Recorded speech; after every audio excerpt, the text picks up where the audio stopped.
E aí, meus amigos, começando o vídeo aqui para falar sobre o sorteio da fase de grupos da Sul-Americana. Vamos ver como ficou a vida do Leão nessa fase de grupos da Copa Sul-Americana. Eu vou falar sobre o Bahia também. Ia fazer um vídeo só para falar dos dois, mas ficou um pouco longo, então dividi em dois vídeos. Mas vamos falar também sobre o Bahia. Só dá uma olhadinha aí no outro vídeo, mas aproveita para ver como é que tá a situação do Leão, já se você for tricolor, né, para já dar aquela secada, saber o que você vai argumentar na sua roda de conversa. Mas antes de tudo, convido você a se inscrever aqui no canal, a deixar a sua curtida, compartilhar com seu amigo tricolor, com seu amigo rubro-negro. Aqui a gente fala de tudo sobre o futebol baiano, mas também sobre o futebol de modo geral, sempre com olhar especial aqui para a dupla Bavi, tá certo? Vamos lá então. Preparei essa apresentaçãozinha aqui, ó. O design não é meu forte não, mas vamos ver aí, acho que dá para tirar um caldo disso. Começando pela Sul-Americana, o Vitória, quando podia ser sorteado, quando o pote 4 começou a ser sorteado, ele já tinha muitas restrições de grupos, né? O Vitória não podia cair no grupo E, porque tem o Cruzeiro, o grupo F, o Fluminense, o grupo D do Grêmio, o G com o Vasco e o H com o Atlético Mineiro. Então a gente já sabia que o Vitória seria sorteado ou no A, no B ou no C. E a partir desse momento ficou meio fácil entender que níveis de desafio o Vitória teria dentro da Sul-Americana. Porque o grupo A, para mim, nitidamente era a opção mais difícil, porque você tem um Independiente que é muito tradicional em Copas de modo geral, é o rei de Copas, né? Heptacampeão da Libertadores da América, ganhou recentemente também a Sul-Americana, vencendo o Flamengo no Maracanã. Então é um time muito tradicional, ganhou em 2017. Um time muito tradicional, o Guarani sempre está por aí aprontando também, é um time qualificado. Aí o Nacional de Potosí já é uma realidade de um outro escalão também, mas se não me engano pega a questão de altitude também. E Boston River foi o sorteio do pote 4, né, acabou não sendo vitória. Mas na comparação com o grupo B, a gente tem aqui o Defensa e Justiça, que costuma ser um time qualificado, um time chato, que venceu a Sul-Americana em 2020, inclusive. A Universidade Católica, aqui já dando meu resumo rápido do grupo também, a Universidade Católica é um time chatinho de altitude, que dá trabalho, mas que não tem grande qualidade técnica, assim, o Cerro Largo que viria para ser o, entre aspas, né, o saco de pancadas teórico do grupo. No grupo C a gente tem aqui o América de Cali, que é um time um tanto quanto fragilizado nesse momento, tem alguma tradição, mas não é um time copeiro, que conquiste muitas coisas. A principal tradição dele é de ter sido vice muitas vezes da Libertadores.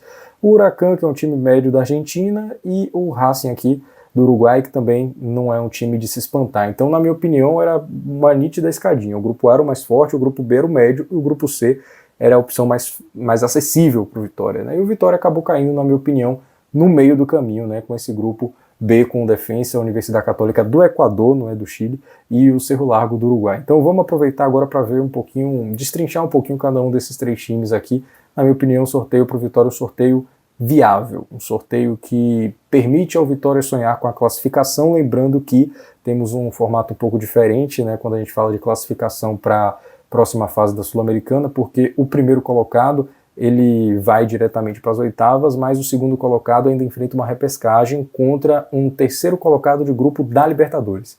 Então tem essa questão aí.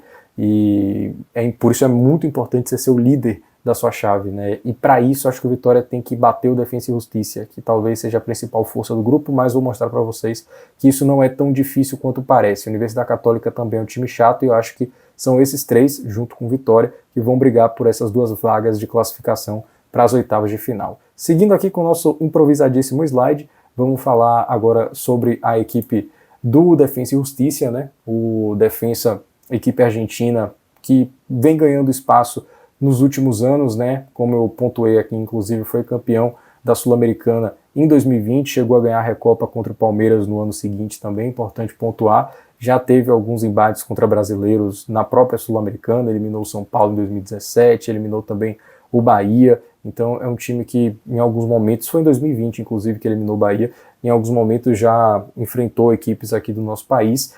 Tem 8 participações na Copa Sul-Americana e em 2024, aqui que é o ponto, em 2024 o Defensa caiu na fase de grupos da Sul-Americana como cabeça de chave. Nessa mesma condição que ele se encontra hoje, como favorito, né, por ser cabeça de chave, ele acabou não segurando a bronca e foi eliminado na fase de grupos. Ficou em terceiro, fez 5 pontos naquela ocasião e foi eliminado. Então o Defensa e Justiça não vem do seu melhor momento possível, né? Aqui ele foi o último classificado argentino para competições internacionais na última temporada, por ser o sexto melhor da classificação geral, que ainda não tinha uma vaga, né, que ainda não tinha nenhuma vaga continental. Ele foi o 12º da classificação geral, porque tem essas questões de apertura, clausura, e eles unem a tabela depois para dar vaga para as equipes que não conseguiram performar bem especificamente no campeonato A ou no campeonato B, mas que juntando os dois tiveram uma performance que mereça alguma premiação, que mereça alguma vaga, né? Então o Defensa acabou ficando no 12º lugar, o que é meio de tabela, né? Nada empolgante.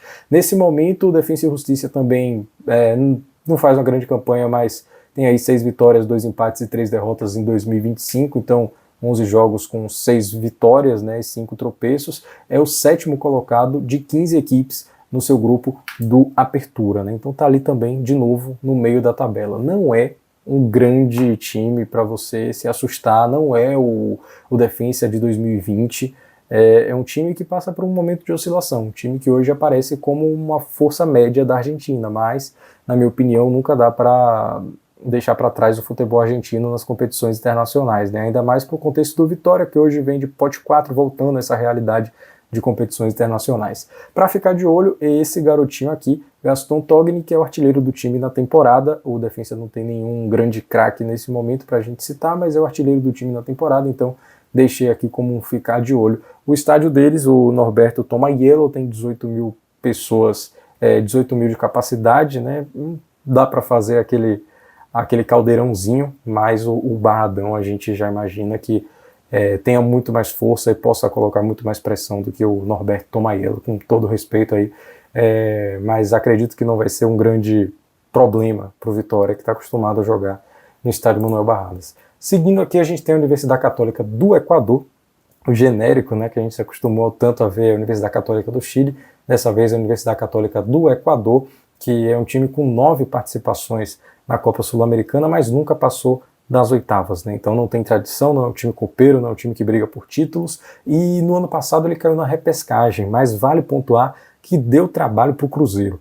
Ele estava no grupo do Cruzeiro, deu trabalho, foi 0-0, arrancou um empate lá no Equador e acabou perdendo por 1-0 aqui no Brasil, lá em Minas Gerais, mas perdeu com um gol aos 35 do segundo tempo, então deu trabalho, um time chato. O time equatoriano normalmente costuma vender caro as derrotas porque é um time chato no bom sentido da palavra mesmo. E quando a gente fala em jogar lá, tem um ponto importante aqui, ó, 2.850 metros de altitude. Estamos falando de Quito, no Equador, a capital do Equador, e o Olímpico Atahualpa tem capacidade para 35 mil pessoas, é o maior estádio desse grupo da Sul-Americana, cabe 35 mil, hoje o Barradão cabe 30 mil oficialmente, e 2.800 metros de altitude não é um pandemônio, mas já começa a afetar os atletas, né? Vale lembrar que acima de 1.500 já começa a sentir um pouco dos impactos, então é uma situação aí que demanda um pouco de atenção a mais do Vitória.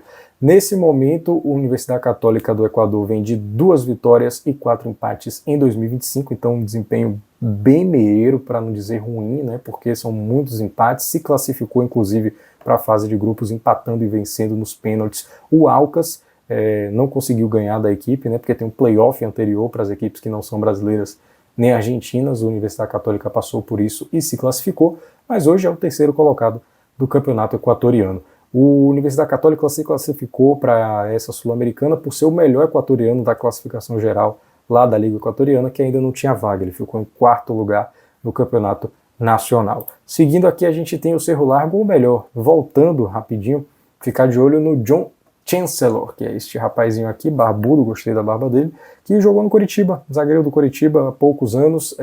Quem acompanha um pouco mais aí de futebol de modo geral, no futebol brasileiro, talvez se lembre. Rafael Romo, goleiro, que já passou pela Udinese, e o Ismael Dias, que é o artilheiro do time na temporada. Também não tem nenhum grande destaque para a gente apontar na equipe da Universidade. Agora sim, seguindo, Cerro Largo do Equador, uma equipe de pouquíssima tradição internacional, são 5 participações na Copa Sul-Americana, mas como eu destaquei, tem essa fase prévia, tem o playoff para classificação para a fase de grupos, e o Cerro Largo sempre batia nesse playoff, até que nesta oportunidade, conseguiu a classificação e vai estrear na fase de grupos da Sul-Americana. Então são 5 participações com apenas uma presença na fase principal. O Cerro Largo se classificou para essa Libertadores, ou melhor, para essa Sul-Americana, por ser o melhor uruguaio da classificação geral, que estava de fora da Libertadores, ficou em quinto lugar nessa tabela acumulada, como eles chamam, né, dos dois torneios, o Apertura e o Clausura. Ficou na quinta posição, então um campeonato digno, né, à frente,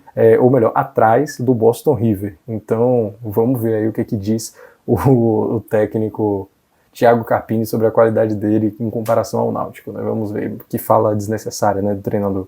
Mas vamos seguir aqui. No momento, o Cerro Largo tem 2 vitórias, 4 empates e 1 derrota em 2025, campanha mediana que lhe rende a 6ª colocação do Campeonato Uruguaio nesse momento. Também não tem grandes jogadores para destacar no Cerro Largo. O Nicolas Bertocchi é um meio-campista que é o artilheiro do time na temporada, que tem 35 anos de idade, um veterano, já rodou por muitos clubes, e hoje, com essa carinha de cansado e com essa barba legal também, se eu falei da barba do amigo ali, eu tenho que falar da dele também, mas não tem nenhum grande destaque para a gente pontuar aqui. O Cerro Largo joga no Antônio Bilha, que tem entre 7 e 10 mil de capacidade, algumas fontes disseram 7, outras disseram 10, mas os 2.850 metros de altitude vocês desconsideram que foi da Universidade Católica, eu esqueci de apagar aqui.